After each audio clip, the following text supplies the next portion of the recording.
బ్రేకింగ్లో చూస్తున్నాం. తిరుపతిలో ఆహార భద్రతపై మరోసారి ఆందోళన వ్యక్తమవుతోంది. 3 రోజుల క్రితం మాంసం దుకాణాలపై తనిఖీలు నిర్వహించిన అధికారులు తాజాగా ఫిష్ మార్కెట్పై దృష్టి సారించారు. నగరపాలక సంస్థ వెటర్నరీ హెల్త్ అధికారుల బృందం ఈ ఫిష్ మార్కెట్లో ఆకస్మిక తనిఖీలు చేపట్టింది. ఈ తనిఖీల్లో కొన్ని దుకాణాల్లో కుళ్ళిన చేపలు విక్రయానికి సిద్ధంగా ఉంచినట్లు అధికారులు గుర్తించారు. అంతేకాదు, కాలం చెల్లిన అపోలో ఫిష్ ప్యాకెట్లను కూడా స్వాధీనం చేసుకున్నారు. నిబంధనలు ఉల్లంఘించిన 2 దుకాణాలను అధికారులు సీజ్ చేశారు. మరికొన్ని దుకాణాలకు నోటీసులు జారీ చేశారు. ప్రజారోగ్యంతో చెలగాటమాడే వారిపై కఠిన చర్యలు తీసుకుంటామని అధికారులు హెచ్చరించారు.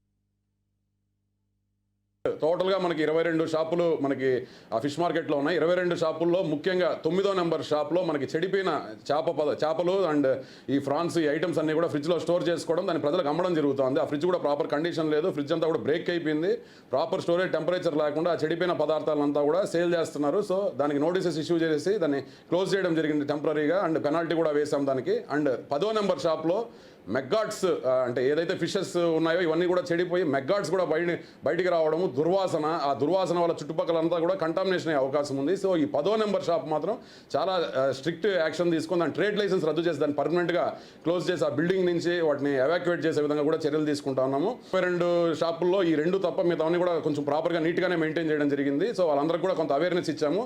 2-3 షాపుల్లో ఈ అపోలో ఫిష్ లేబుల్స్ లేకుండా, పర్చేస్ డేట్ లేకుండా అమ్ముతున్నారు, వాళ్ళకు కూడా అవేర్నెస్ కల్పించాము. అసోసియేషన్ వాళ్ళు కూడా, ఫిష్ మార్కెట్ అసోసియేషన్ వాళ్ళు కూడా సహకరించారు ఇన్స్పెక్షన్కి.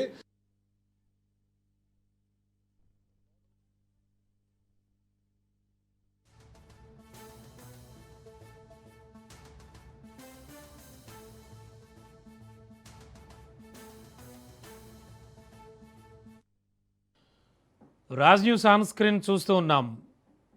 తిరుపతిలో ఆహార భద్రతపై మరోసారి ఆందోళన వ్యక్తమవుతోంది. దానికి సంబంధించిన బ్రేకింగ్. 3 రోజుల క్రితం మాంసం దుకాణాలపై తనిఖీలు నిర్వహించారు అధికారులు. తాజాగా ఫిష్ మార్కెట్పై దృష్టి సారించారు. నగరపాలక సంస్థ వెటర్నరీ హెల్త్ అధికారుల బృందం ఈ చేపల మార్కెట్లో ఆకస్మిక తనిఖీలు చేపట్టింది.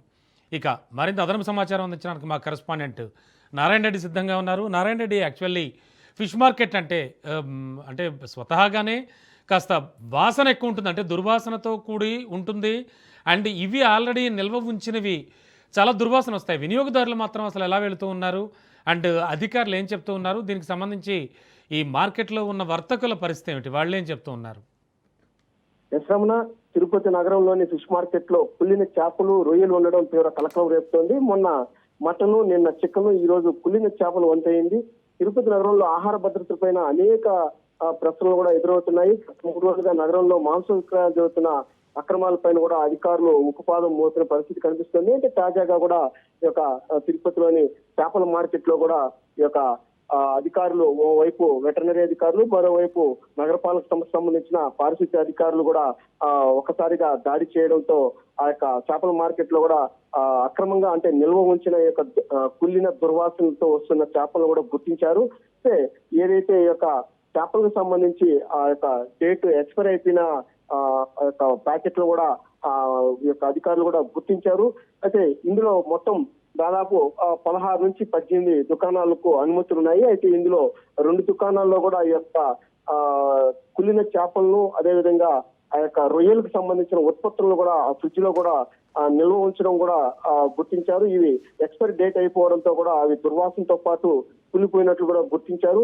అయితే దీనికి సంబంధించి ఆ యొక్క వెంటనే ఆ దుకాణాలకు సంబంధించిన యజమానులు కూడా పిలిచి వారిపైన శాఖాపరమైన చర్యలు తీసుకొని ఆ యొక్క దుకాణాలు 2 కూడా సీజ్ చేయడం జరిగింది. మిగిలిన దుకాణాల్లో కూడా పరిస్థితి కొంత మెరుగ్గా ఉన్నప్పటికీ కూడా ఆ యొక్క పరిసర ప్రాంతాలను శుభ్రంగా ఉంచకపోవడం, అలాగే ఈ యొక్క కుళ్ళిన చేపలను కూడా కొన్ని దుకాణాల్లో గుర్తించారు. దీనికి సంబంధించి కూడా మిగిలిన దుకాణాలకు కూడా నోటీసులు కూడా జారీ చేయడం జరిగింది. మొత్తం ఏదైతే ఈ యొక్క తిరుపతి నగరంలో వరుసగా మాంసము, అదేవిధంగా చేపల విక్రయాలు జరుగుతున్న ఈ అక్రమాలు సాధారణంగా ఉన్న ప్రజలను కూడా తీవ్ర ఆందోళనకు గురి చేస్తుంది. నిత్యం ఆహార పదార్థాలు కొనుగోలు చేసే సామాన్యులు ఎంతవరకు భద్రంగా ఉన్న ఆహారాన్ని తాము తీసుకుంటున్నామని ఆందోళన కూడా వ్యక్తం చేస్తున్నారు. మరోవైపు ఆహార భద్రతా ప్రమాణాలు పూర్తిగా దిగజారిపోవడం, మరోవైపు అధికారులు కూడా అంటే సమస్య వచ్చినప్పుడు లేకపోతే ఎవరైనా ఫిర్యాదు చేసినప్పుడు మాత్రమే ఈ యొక్క తనిఖీలు కూడా తూతుమంత్రంగా నిర్వహిస్తున్నారు. పూర్తి స్థాయిలో కూడా ఆ యొక్క నిఘా వ్యవస్థ పూర్తిగా లేకపోవడం వల్ల ఈ యొక్క దుకాణదారులు కూడా ఇష్టారాజ్యంగా ఓవైపు mutton, chicken,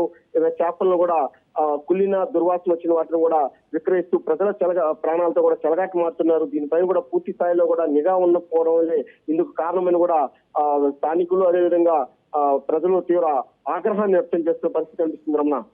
yes, thank you.